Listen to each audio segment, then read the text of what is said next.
পরিকল্পনা ও গবেষণা দপ্তর হতে প্রকল্প পরিচালকের মাধ্যমে প্রকল্পের আওতায় নিয়োজিত জনবলের স্ব প্রতিষ্ঠানের থেকে জানুয়ারি 2025 থেকে 30 মার্চ 2025 পর্যন্ত তাদের হাজিরা শীট প্রদান করেন।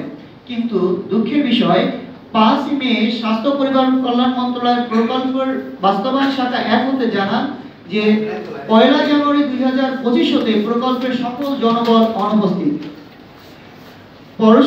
এখানে একটি বিষয় স্পষ্ট যে অর্থ মন্ত্রণালয় এবং স্বাস্থ্য মন্ত্রণালয় পরস্পর বিরোধী প্রজ্ঞাপন জারি করছে।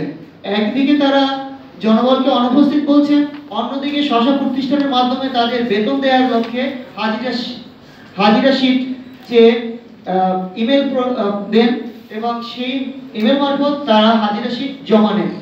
আমাদের প্রশ্ন হচ্ছে যে দুঃসময়ে যে সকল জনবল এই দেশের প্রয়োজনে কাজ করেছে তাদের নিয়ে এমন প্রহসন করার অর্থ কি? এবং স্বাস্থ্য অধিদপ্তর এবং স্বাস্থ্য মন্ত্রণালয় থেকে আমাদেরকে যে মৌখিকভাবে কাজ করতে বলা হয়েছিল সেই মৌখিক নির্দেশনার পরবর্তীতে তারা প্রকল্প পাশে যে স্টিয়ারিং কমিটি আছেন সেখান থেকে সিদ্ধান্তের যে অনুলিপি সেগুলো আমাদেরকে দেখিয়ে বলেছিলেন যে আপনাদের নিয়ে আমরা কাজ করতেছি, আপনারা স্ব প্রতিষ্ঠানে কাজ করে যান, অতি দ্রুতই আপনাদের বিষয় সিদ্ধান্ত নিয়ে আমরা জানাবো এবং আপনাদের বেতন দেওয়ার ব্যবস্থা করব। কিন্তু আমরা মে মাসে এসে যখন জানতে পারলাম যে আমাদের নিয়ে শুধু চিঠি চালাচালি হচ্ছে এবং আমাদের নিয়ে কোনো সুগঠিত সিদ্ধান্ত নেই, তখন আমরা আপনাদের কাছে আজকে হাজির হতে বাধ্য হয়েছি এবং আপনাদের মাধ্যমে আমরা জানতে চাই যে দুঃসময়ে কাজ করিয়ে তাদের সাথে এমন প্রহসনমূলক যে অবস্থা সৃষ্টি করেছে এই অবস্থা সৃষ্টি করার অর্থ কি, এবং আমাদের যে আজকের যেখানে দাঁড় করিয়ে দিয়েছে এই দাঁড় করিয়ে দেওয়ার জন্য যে সকল কর্তা ব্যক্তি দায়ী তাদের কাছ থেকে আপনাদের মাধ্যমে আমরা জানতে চাই যে তারা কেন এমন সমন্বয়হীনতা এবং সিদ্ধান্তহীনতায় ভুগছে।